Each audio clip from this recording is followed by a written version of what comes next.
Yeah, I'm sure the whole generation looks at some of this video and says, before they say anything, look at how much they smoked. It's like, how do these people survive the smoke? But there you were. I love when you tell the story. Here you are talking to Neil and Buzz and Mike Collins, and you're there as the capsule communicator. You're there at that moment. You remember it every time they pull a clip. There you are, talking to Neil. We saw the clip.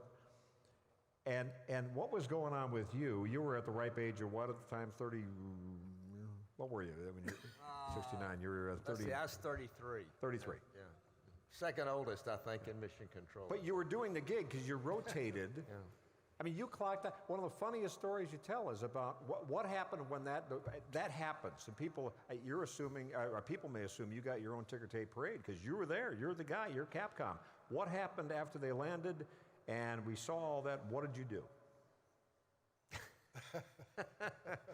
Well, I gave them, first off, before they landed, I gave them 30 seconds. Eagle, you got 30 seconds. And they still hadn't landed.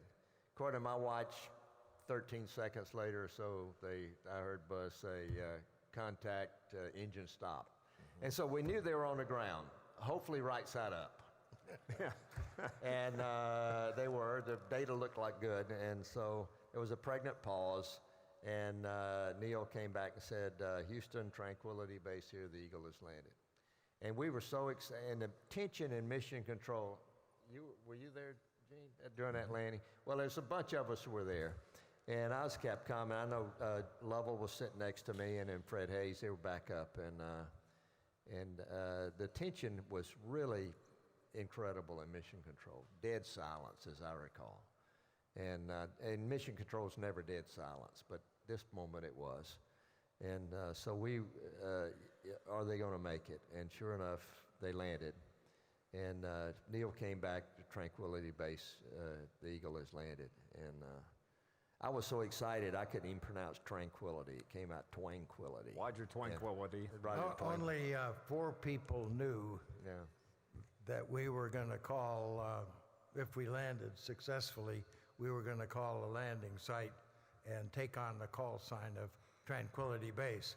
And that was Neil, Mike, myself, and Charlie. Yeah. We wanted to make sure that Charlie understood what we were saying when we said Tranquility. So you got a bunch of guys about to turn blue, we're breathing again. And thanks a lot. And it was true. I think the whole mission control was holding their breath. And then you punched out and went home.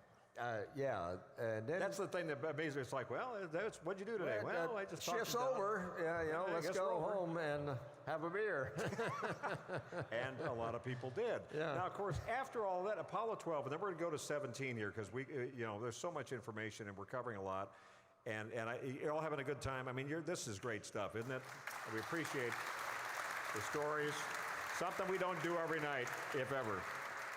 But Apollo 12, Dick Gordon, you and Pete Conrad and Al Bean, somebody had the wisdom to launch you guys into a thunder and lightning storm. How smart was that?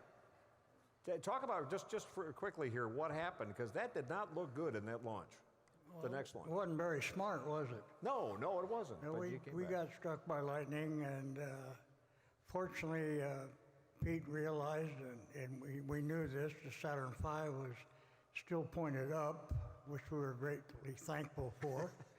And its trajectory was matching the charts that I had in my lap.